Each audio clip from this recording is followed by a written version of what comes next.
When the sun has set on a Friday night, bringing peace into your home,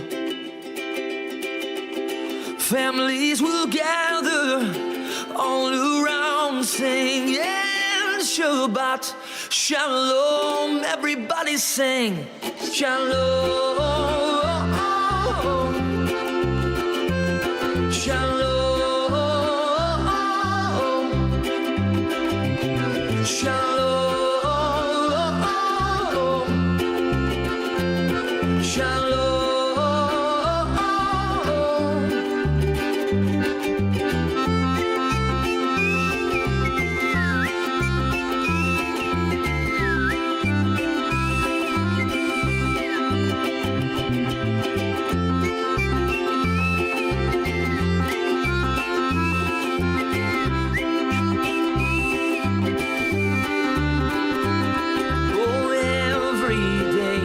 Is a gift from God, so put a smile upon your face. He's got the whole world in his hands, so obey his commands and you will know peace. Shalom, shalom. Shabbat shalom, shalom.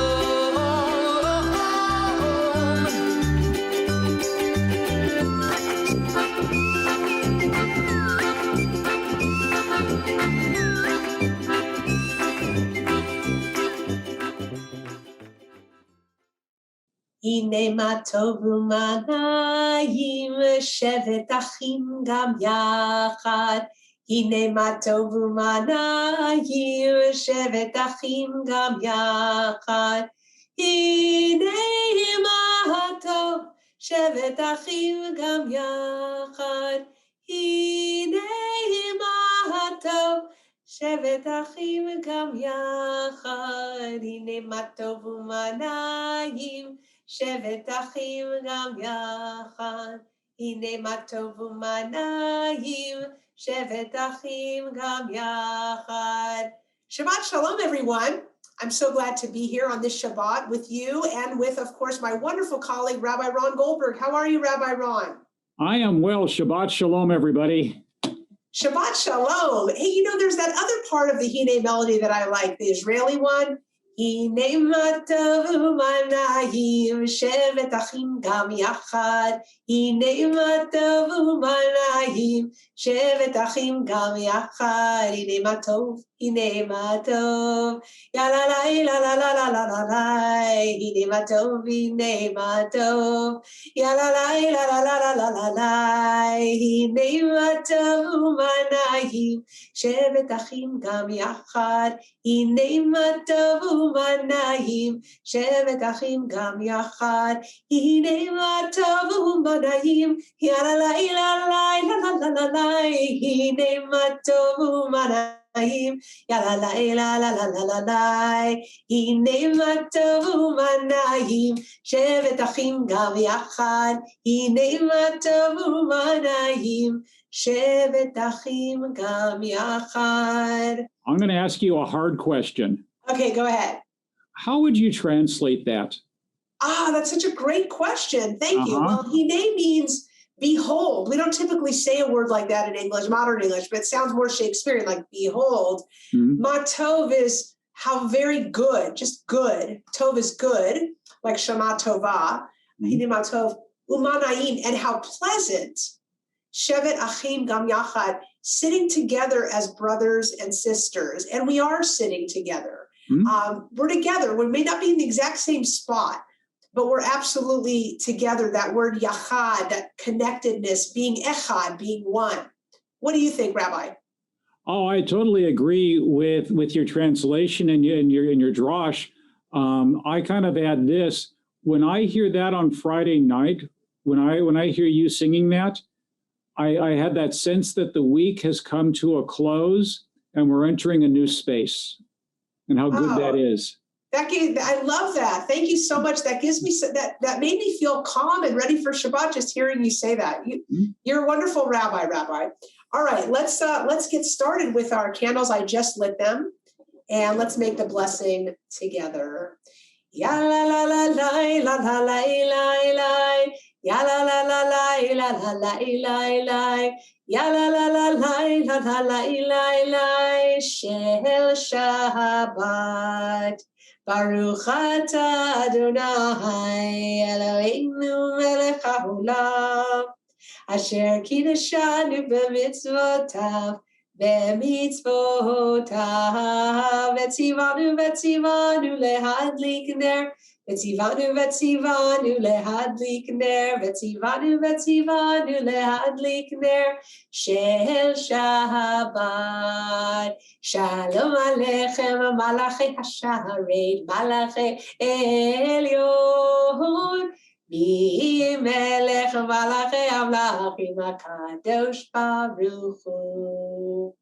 V'achem l'shalom, Malachi Hashalom, Malachi Elyon, Mi Melech Malachi Amlachim HaKadosh Baruch Hu.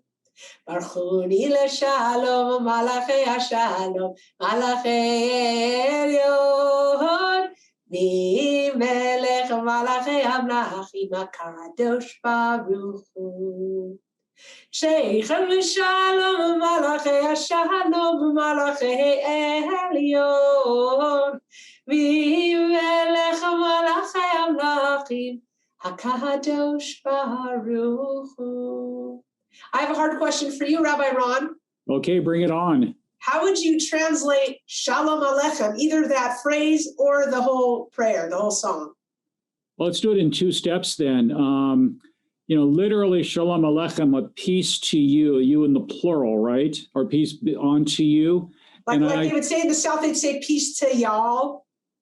Absolutely. If we're in Dallas or in Tallahassee, I can't imagine there being any other greeting beyond that. So yes, definitely shalom y'all. And I always feel close to Shalom Aleichem. Why? Where do we live?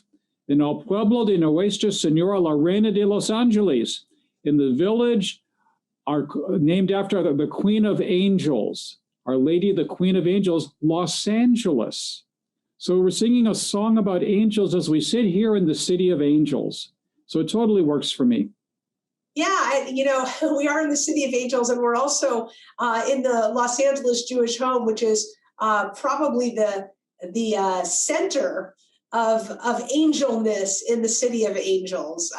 We talk about how our staff here are like heroes, and I always add, I think that they're angels as well, and like the angels in the song where they come in and they offer us a blessing and then they go on their way. The staff here is constantly coming into our world and going out, helping us, and then going on to help somebody else, but we always know they're going to come back. So I think Shalom Aleichem has special meaning for our community. And speaking of blessings, are you ready to offer a blessing of healing to our residents and members of our community that are in need of healing? Absolutely. I think it's definitely called for. So maybe I'll start and you pick up. Okay. Yishiberach Avotenu Avraham Yitzchak V'Yaakov V'Imotenu Sarv Karachel V'Leah V'Yivarech B'Rapeh Et Kol HaCholim V'Kehilah Shelanu. May the one who blessed our ancestors, Abraham, Isaac, and Jacob, Sarah, Rebecca, Rachel, and Leah, send your blessing of healing to all members of the Los Angeles Jewish home, the LA Jewish home that are in need of healing. So we say refuah to nefesh, refuah to guf, refuah shlema, v'nomar amen. Healing of body, healing of soul, healing of spirit. We say amen. Amen. And we need this for everybody who's connected to the home. We need it for our staff and their loved ones, our residents and their loved ones, our volunteers and their loved ones, our lay leaders, everybody who is a part of our community. Of course, we want everyone in the world that's in need of healing to have healing, especially now more than ever. And how about a blessing for the Shabbat for our community, Rabbi Ron? I'm ready. Okay. I think it's good. Okay, here we go. Yevarechecha Adonai v'yishmerecha. May Adonai guard and protect you. Yaher Adonai panav elecha v'chuneka. May Adonai turn his face to you. Yisa Adonai panav elecha v'yasem lecha shalom. May Adonai be gracious to you, and most of all, grant us all the blessings of peace. Ken Yiratzon may be God's will. Amen. Amen. Amen. I can't believe, Rabbi Ron, I can't believe that Passover is in just 3 weeks. I know it lets me know that the spring is upon us. You know, Chag Yes. HaAviv, the holiday of the spring, is definitely, the springtime is right in front of us. It feels like almost only yesterday that I took off my clown nose and my Groucho Marx mask at the end of Purim, and here we are already getting ready for Passover. Believe me, we are already getting ready. We're getting ready to get our Seder plates. The dietary staff is already far into planning the Seder meals. It's really, really very exciting. I agree. I look forward to the meals. I think that our dietary staff really puts a lot of time and effort into really hitting it out of the ballpark. And we're into the special Shabbatot that precede Passover. And this week's Torah portion is really, really interesting. Rabbi Ron, do you want to share a thought about it? Okay, so we're going to read Ki Tisa, and I like the artisans, because you know that level of talent that Salel is filled with the spirit and the ability to make all those beautiful designs and the beautiful tapestries and artwork. I'm impressed by that. I'm impressed by that enormously. I am too. And Betzalel and Aholiab are their names, you know. And whenever I had bar and bat mitzvah students over the years who are visually artistic, which I am not, and I know that many of our residents are very artistic. They make jewelry, they do all kinds of things, knitting, really creative things, which I'm in awe of, because I always say I'm audio but not visual. Like I just think it's the most amazing thing that people create out of their hands. Like God created the world, they create something that didn't exist before, whether it's a painting or a craft. So the Torah, as I teach I used to teach my bar mitzvah and bat mitzvah students, the Torah presents us with these two people, as you're mentioning. Betzalel is the more famous one, or as Rabbi Ron calls Aholiab, Betzalel's sidekick, Aholiab. The two of them are the artisans that are selected to design and put together, from an architectural and artistic point of view, the first temple that our people ever had, the portable temple that would be built in the desert. And their artistry and their spirit, and the Torah even refers to Betzalel as having chokhmah, wisdom. And I think that's so interesting that you would say that an artist has wisdom, but it is a special kind of wisdom of how to make beauty out of nothing, right? Or out of some basic supplies. That is contrasted with this very dramatic story that happens in the Torah portion. So I think in a way you could say that Betzalel is a kind of counter character to, at least in this Torah portion, Aaron. Do you want to talk about that, Rabbi Ron? So Aaron also does some creating in this Torah portion.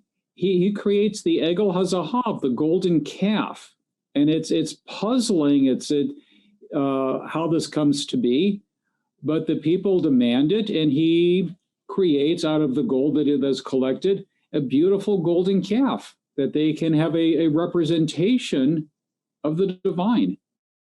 A puzzling story. What'd you say? It's a puzzling story. It is a puzzling story. And, you know, I think that they're trying to show us with this story, Torah's trying to show us how easy it is to rile up a crowd.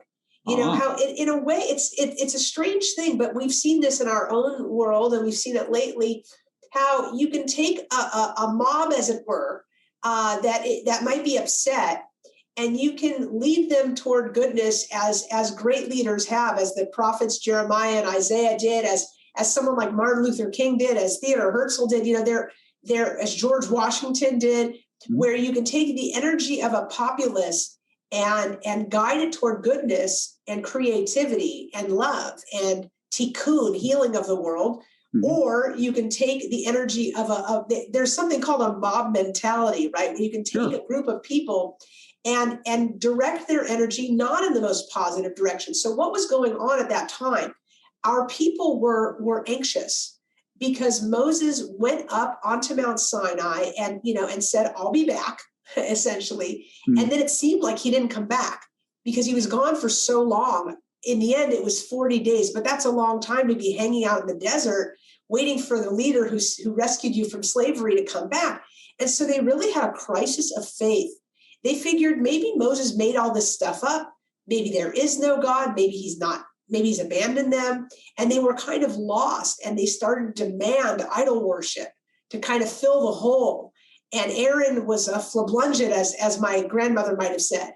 And she said, "All right, fine. Give me your gold. I'll make a calf." And he actually makes an idol. It's amazing to think that the first Kohen, the first whoever made the blessing that you and I just made, that of all people in the Torah, of all characters, that he's the one who literally creates an idol, not just out of stone by himself, but actually as a collective creative piece. He gathered the gold of all the people to create this idol, which, of course, why is Judaism, let me ask it of you, Rabbi Ron, why is Judaism so perturbed by idol worship? What's the big deal?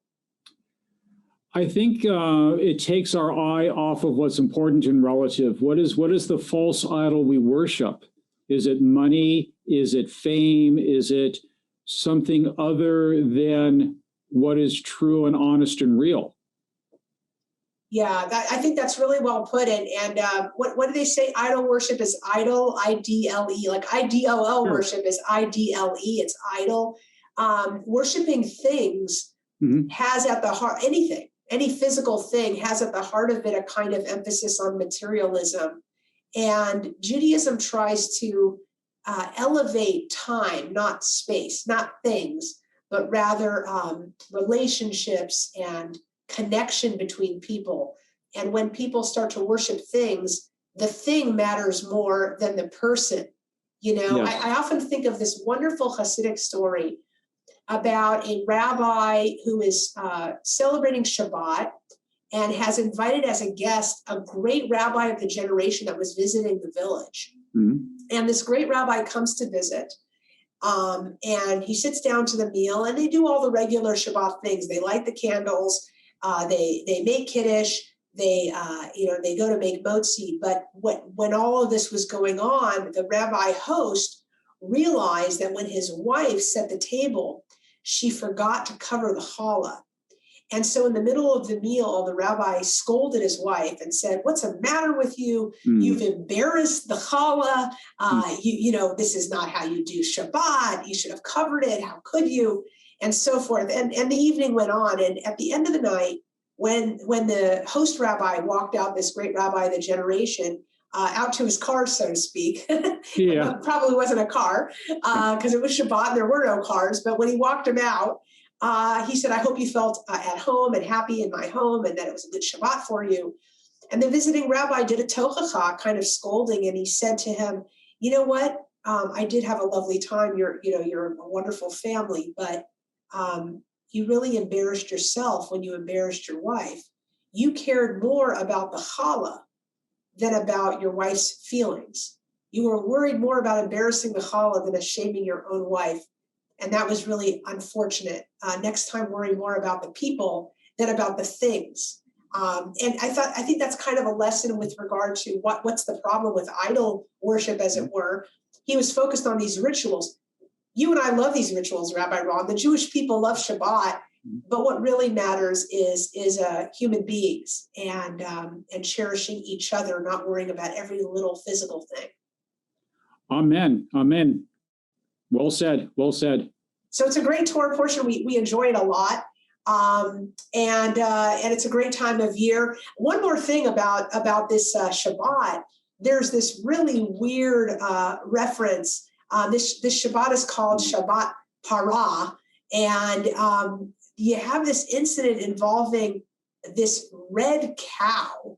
The rabbis say that this incident is so strange that it's the one mitzvah that they don't understand. And I don't want to spend too much time on it. I just feel like I would not be a responsible rabbi if I didn't acknowledge that this is this Shabbat a few weeks before Passover, known as Shabbat. Anything you want to add to the ginger cow story, Rabbi Ron, before we move on? I'm going to go with you because when Melech Shlomo, when King Solomon was asked about the mitzvot, he said, "I can explain them all, but I can't explain the one with the red heifer." He said the gingy eluded him also, and I'm not going to pretend to be wiser than Solomon. So next time you run into a red cow, just say, Shabbat Shalom, or whatever you would say to a red cow. All right, let's continue with Kiddush. I have my Kiddush cup. Do you have your Kiddush cup, Rabbi Ron? I do. Here we go. Yom HaShishi v'chulu Hashamayim b'aretz v'chol tzva'am v'yichal Elohim b'yom hashmilto asher asa v'yishbot b'yom hashim komoto asher asa v'yimarech Elohim et yom hashiva kadesh oto ki vo shabbat mikomoto asher b'rayim lasod savrin rabbanan v'rabotai Baruch atah Adonai Eloheinu melech haolam borei peri hagafen. Amen. Baruch atah Adonai Eloheinu melech haolam Asher kitshanu b'mitzvotav v'ratzavanu v'shabbat kodsho be'avahu v'ratzon hinchilanu zikaron l'maaseh v'reishit ki hu yom techila l'mikra'e kodesh zecher l'tziat mitzrayim ki vanu v'charta ve'otanu kidashta mikol ha'avim V'shabbat kodshecha be'ahava uvratzon hinchaltanu Baruch atah Adonai mekadesh hashabbat. Amen. L'chaim. L'chaim. Well, it's almost time for Shabbat, and we're going to conclude now, where Rabbi Ron will lead us in the blessing over the challah. Baruch atah Adonai Eloheinu melech haolam hamotzi lechem min haaretz. Amen. Amen. Shabbat shalom, Shabbat shalom, Shabbat, Shabbat, Shabbat, Shabbat shalom, Shabbat shalom, Shabbat shalom, Shabbat, Shabbat, Shabbat, Shabbat shalom. From our homes and our offices and from our hearts, we want to say to each and every one of you, Shabbat Shalom, everyone. Shabbat Shalom. When the sun has set on a Friday night, bringing peace into your home, families will gather all around singing Shabbat Shalom. Everybody sing Shalom. Shalom.